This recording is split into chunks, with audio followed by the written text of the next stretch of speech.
혈당이 그 정도로 치솟은 것은 많이 심각한 겁니까? 뭐 결론부터 말씀드리자면 매우 심각한 상황이었죠. 매우. 예, 그렇습니다. 제가 이제 당뇨를 앓은 지 한 9년 정도 되는데 그동안 저는 이제 당뇨를 잘 관리를 하고 있었거든요.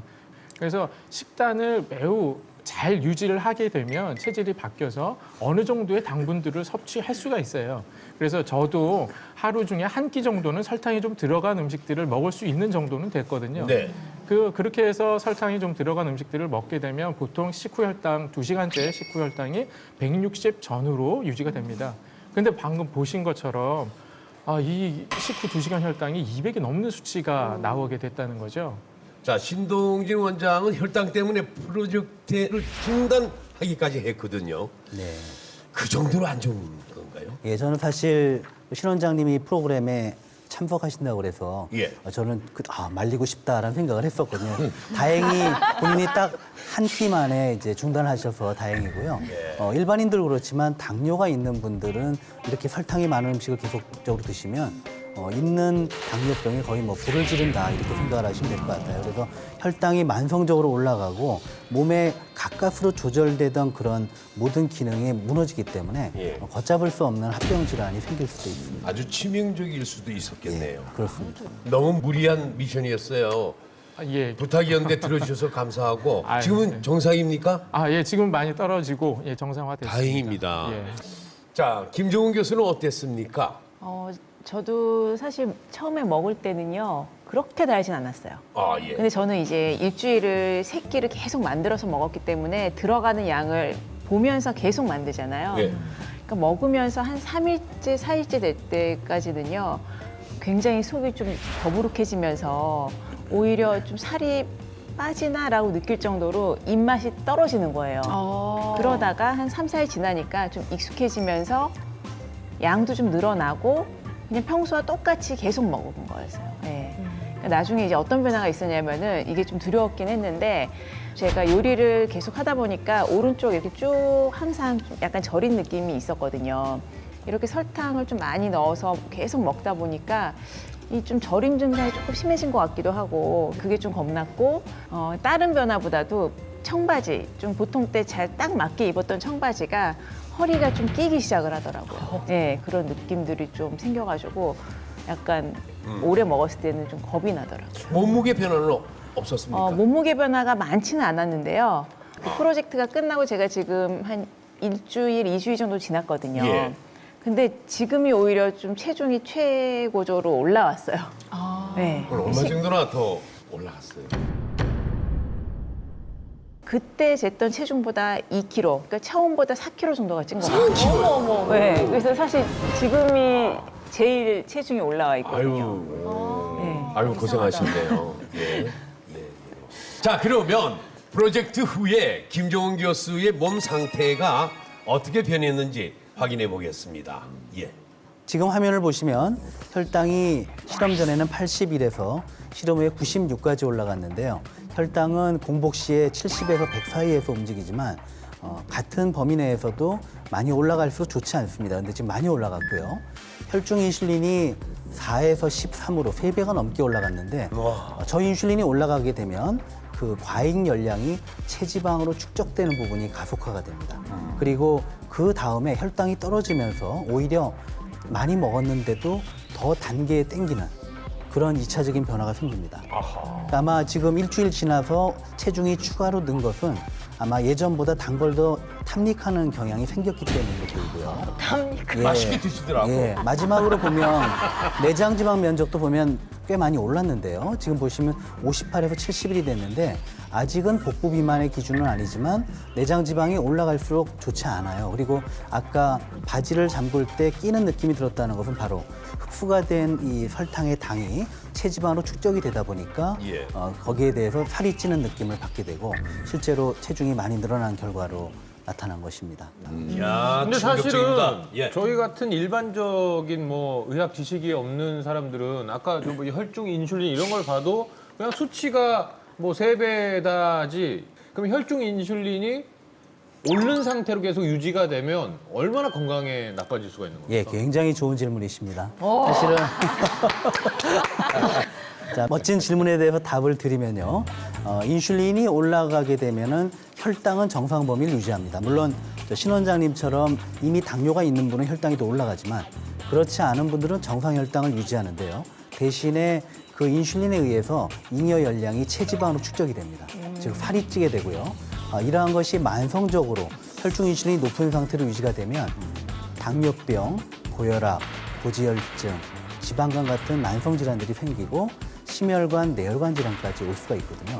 그래서 최근에는 이 복부 비만과 함께 혈중 인슐린이 만성적으로 올라가 있는 상태가 만병의 근원이다라는 이런 주장을 많이들 하고 있는데 어떻게 보면 이번 프로젝트에서 보시다시피 그 근본 원인으로 설탕을 많이 먹는 것이 중요한 역할을 한다는 그런 증거가 되겠습니다. 지금 일주일 했는데 이만큼 올랐잖아요. 네. 그럼 의시간하고 계속 1년 12달 하시는 분들은 이렇게 기하급수적으로 계속 이렇게 올라가는 건가요? 죽어. 아유. 그건 아니죠.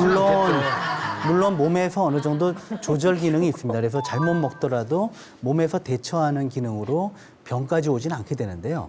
지금 예를 들어 김정은 교수님은 수치는 나빠졌지만 병은 오지 않았거든요. 근데 이런 상태가 오랫동안 과도하게 지속이 되면 그때부터는 병이 오게 됩니다. 네, 충격적입니다. 불과 일주일 만에 이런 결과가 나타나네요.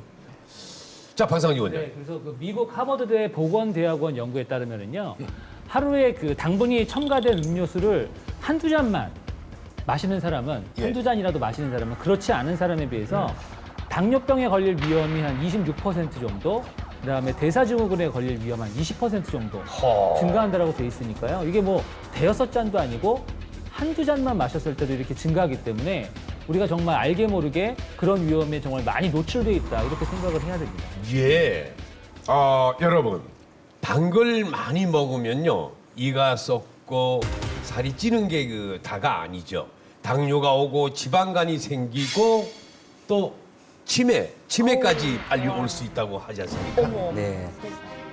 사실 치매 그러면 많은 분들이 조기에 나타나는 알츠하이머 치매를 생각하십니다. 근데 예. 실제 그보다 더 무서운 건 지금 한국인에게서 증가하는 건 혈관성 치매인데요. 설탕을 꾸준하게 많이 먹게 되면 뇌 동맥에도 동맥경화가 옵니다. 근데 이게 서서히 동맥경화가 오면 마비나 이런 심각한 증상이 없이 서서히 뇌 손상이 진행이 되거든요. 그래서 잔혈관이 막히거나 터져서 그 부위에 뇌가 손상이 되는 게 반복이 되면 이 혈관성 치매가 나타나게 됩니다. 실제로 외국에서 논문도 보면요.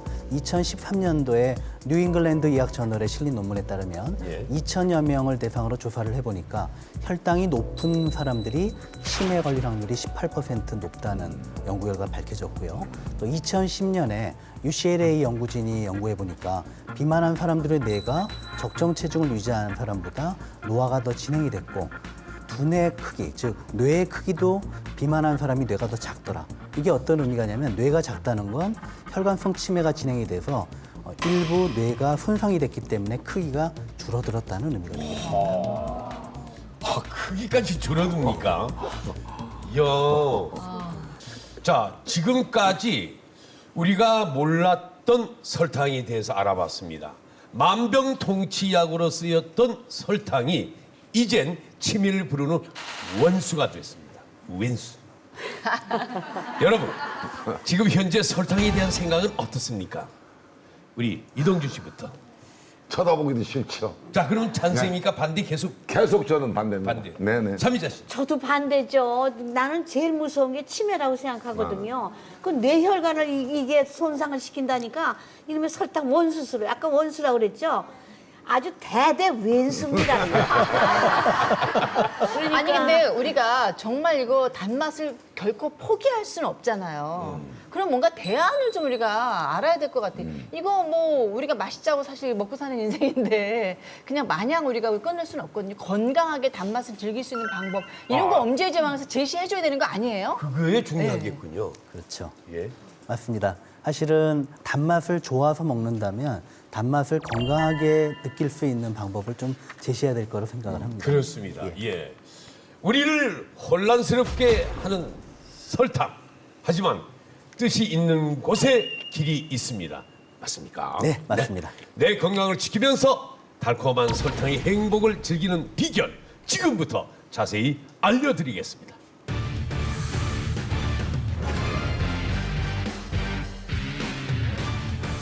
포기할 수 없는 달콤한 행복, 설탕. 아직도 갈등이 되십니까? 지금부터 그 해법을 찾아보겠습니다. 이 설탕이 몸에 안 좋으면 몸에 좋은 걸 먹으면 되는 거 아니겠습니까? 예, 그렇죠. 그래서 많은 분들이 건강에 좀 더 좋다는 예. 기능성 설탕 또는 설탕 대체제를 많이 찾는데 네. 하나하나 먼저 설명을 좀 드리겠습니다. 예. 우선 제일 먼저가 설탕입니다.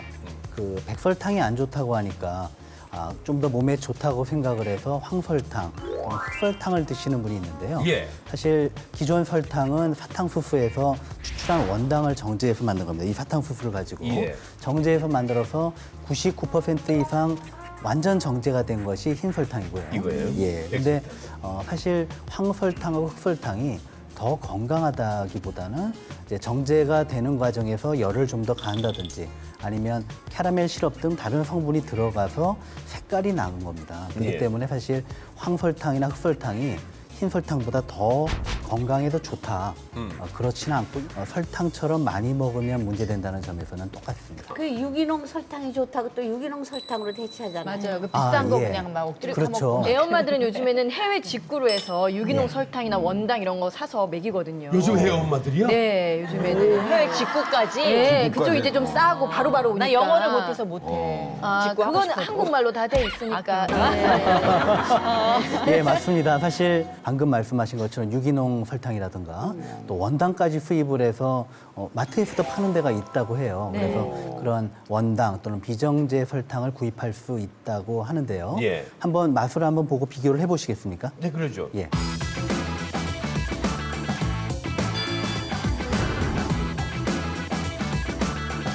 이걸 맛보시죠. 이게 원당이고요. 씹히는 맛도 아삭아삭해요. 네. 단맛. 설탕. 맛은 끝까지 그렇게.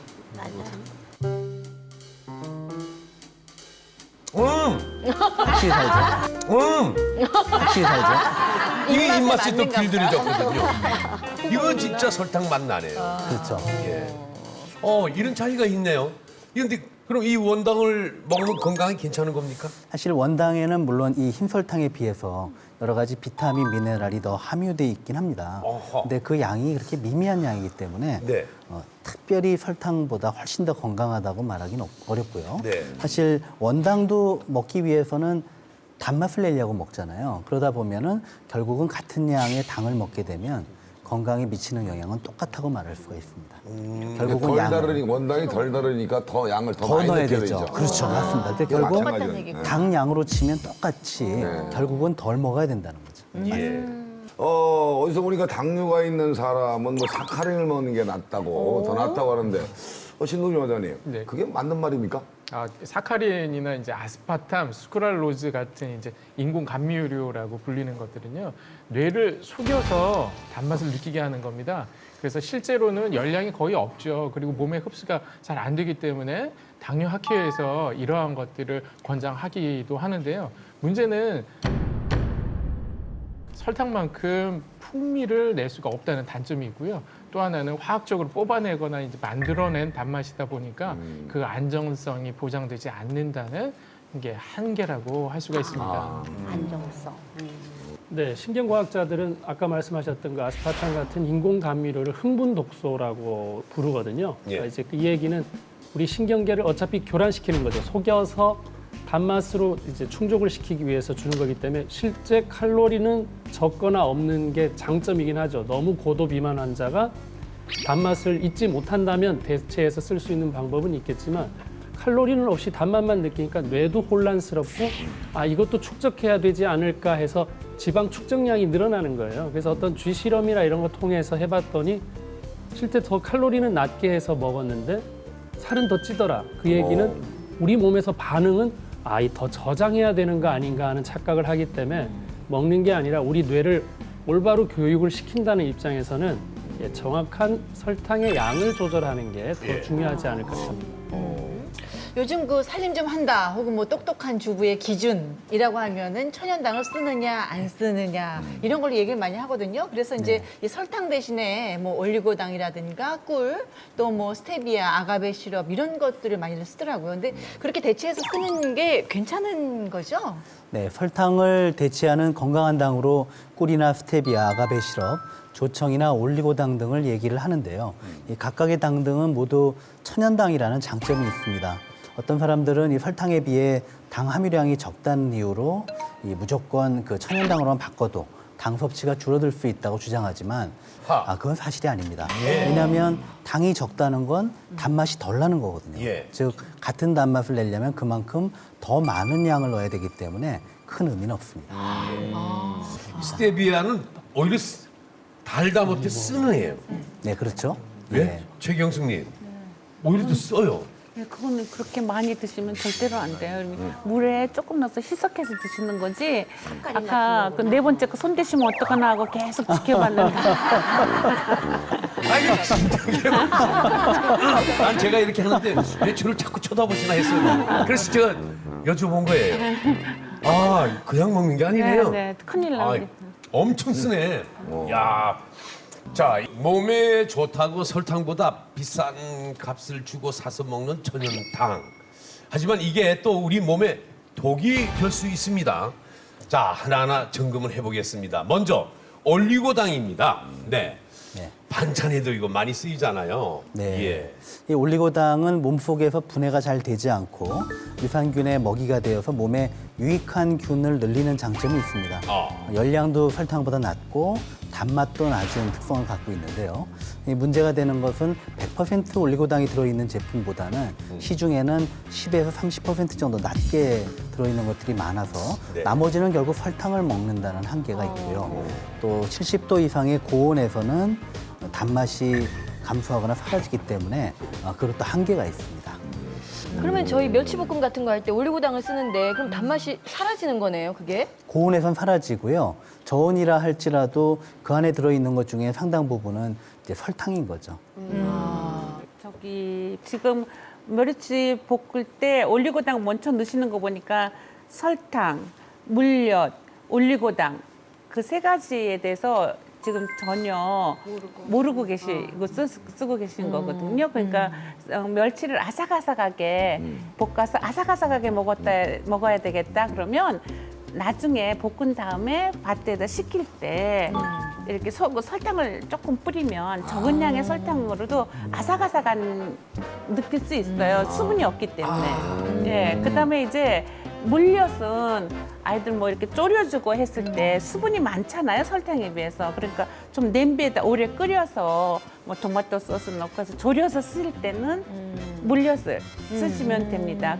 그런데 이제 올리고당은 집에서 초고추장 만드시고 샐러드 드레싱 하시고 뭔가 조금 애기 주고 싶은데 뭔가 조금 윤기 있고 부드럽게 해줘야 되겠다 생각하시면 그때 조금씩 애껴서 쓰십시오. 애껴서 비싸니까. 애껴서. 메르치 볶음 할 때는. 구분이 다 있는 거구나. 네. 아니 근데 요즘에 저걸 베란다에서 키우는 게 유행이더라고요. 스테비아라는 저거. 이걸요? 네. 저게 단맛 나는 허브라고 알고 있거든요. 근데 이게 설탕의 단맛을 대신할 정도로 그런 단맛이 납니까? 네, 스테비아는 단맛을 내는 허브의 잎을 말려서 갈아서 사용하는데요. 당도가 설탕의 150배에서 300배까지 얘기를 하니까 굉장히 소량으로도 단맛을 낸다는 장점이 있어요. 근데 주의할 점은 쓴맛이 조금 있는 것과 일부에서 먹으면은 특히 많이 먹었을 때는 위통이나 복통, 구역질이 날 수가 있기 때문에 사실은 조심해서 드실 필요가 있습니다.